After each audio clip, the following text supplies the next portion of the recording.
Nice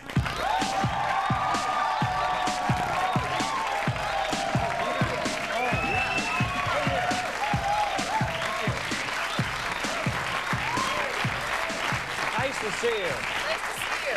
Thanks for doing the program. Oh, thank you. And your show is doing extremely well. Yeah, it's doing very well. And you are, tell me about the internet and the websites. Do you follow that stuff? Yeah, I do kind of. I've actually not been on the web in a while, but I tend to follow it, and it's pretty amazing. You have quite a following.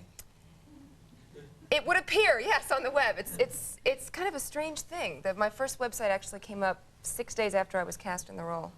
Like long before we had ever taped anything or before it would ever air.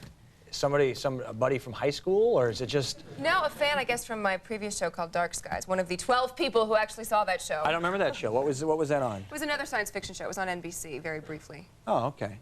Well, you're wearing a beautiful outfit tonight. Thank you. Here is the cover of TV Guide. Now, that's you as the character. That's me. Now, let me ask you a question. Is it me, or do I look much more enormous than I do in real life on this cover? Well, you know what? It's funny you say that, because I mean, the woman's wearing leather, and I look like 3 times her size. I actually said that to some people, but no. The thing is, does it bother you that you're sharing the cover with Xena? No, not at all. No, she's a riot. She was a lot of fun. Now, I know that she has gay fans. Yes. Okay, they're a little more butch, I think. Do you have more of the lipstick lesbians that follow you? I mean, isn't that the way it works, or not? I haven't actually taken an official poll, but I couldn't answer you on that one. I really don't. So you don't know that kind of stuff? I don't know those kind of stats. No, I'm not privy to those numbers. I'm sure they're a closely held secret at UPN. Right. The character is 7 of 9. 7 of 9. Why is the character called that? Well, actually, my full name is 7 of 9 Tertiary Adjunct of Unimatrix 01. Wow. Yeah. Because she's a Borg, and Borg don't have names like we have names. They have designations, which basically tell what their position is on the Borg ship and what their function is. Okay. So you know all this stuff. Isn't that frightening? Yes. Do they still have Trekkie Conventions? Oh, yeah. Yeah, they have. There's pretty much a convention every weekend somewhere in the country. Do you have to go? I don't have to go. I go to some of them because it's, it's fun, and it's fun to meet the fans. Are they just freaks? Or what do they, I mean, what do they do? Do they try to trip you up and test you on information, or? There are a few. There are a few, and I mean, I have no illusions about that. Every Star Trek fan who has ever existed knows way more than I will ever know about Star Trek, and I mean every detail of Star Trek. So that I'm ready for when they ask me the really technical questions. But they're great. I mean, the Star Trek fans are very passionate and very loyal. Very unemployed. Now, do you? You're dressed. This is spandex, or what do you wear? Yes, it is. Okay, I think we have a shot of your old outfit, which you didn't like because you used to faint. It was too tight. Oh, yes, the illustrious Borg costume. Yeah, I wore that for the first 2 episodes, and it was... The one on the left? Yeah, the one on the left. Let me see that again. And then this is the current one is one on the right.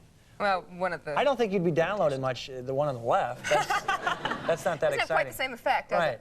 Yeah, that one was rubber. I mean, it was like this thick and very tight, and it was fitted, obviously, on bare skin. And we didn't take into account the fact that I would have a ½ inch thick latex prosthetic bald cap around my neck. So when the collar was zipped up with the makeup on, it was too tight, and it kind of pressed on my carotid artery, and did you really? It was a problem. Did you faint or not? I didn't actually faint. I got faint, so it wasn't real pleasant. We actually called oxygen to the set once, but once they realized there was a problem, they changed it. And you got the hot little rubber outfit. I was thinking about, these are basic questions, so don't yell at me, but are you a Vulcan, or are you the Spock of this new Star Trek? Yeah, I guess in a sense I'm the Spock of this series, except that he was a Vulcan and I'm a Borg. Okay. Come on! Is there anything pointy on you, or? I don't have the pointy things, no. I'm point free. Okay. I have a little metal eyebrow, basically. I saw that. That was kind of wild. Does that we stay actually are going to get one for you, I think. That was I was talking to your producer. I do need eyebrows. I don't have the full eyebrows. I'll tell you something that I found interesting about you.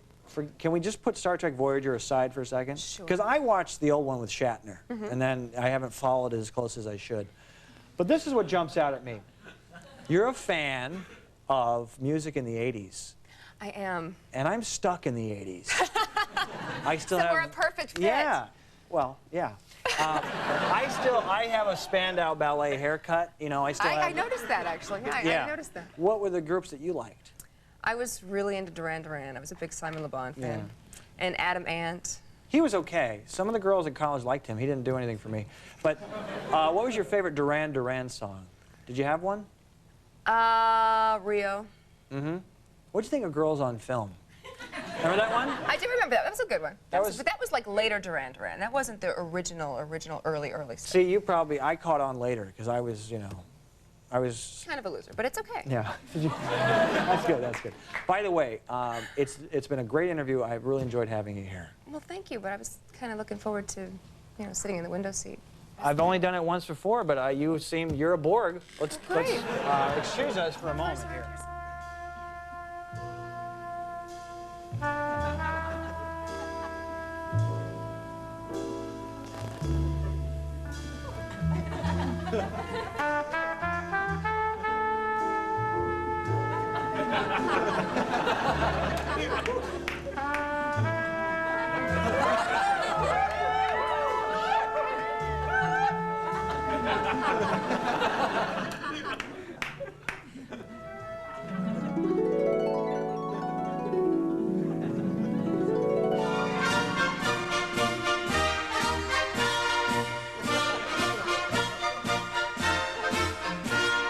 Ladder, in recognition of your heroic actions in saving baby Angela from that burning building, allow me to present this to you, the key to our fair city.